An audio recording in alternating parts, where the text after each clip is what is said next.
విడు మొరటోడు అని వాళ్ళు వీళ్ళు ఎన్నెన్ని అన్న పసి పిల్లవాడు నవ్వాడు.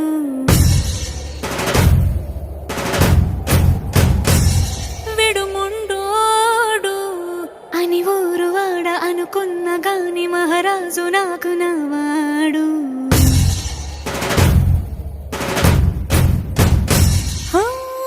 మాట పెడుసైనా మనసులో వెన్న రాయిలా ఉన్నవాడిలోన దేవుడెవరికి తెలుసును నాకన్నా. సూసేకి అగ్గిరవ్వ మాదిరే ఉంటా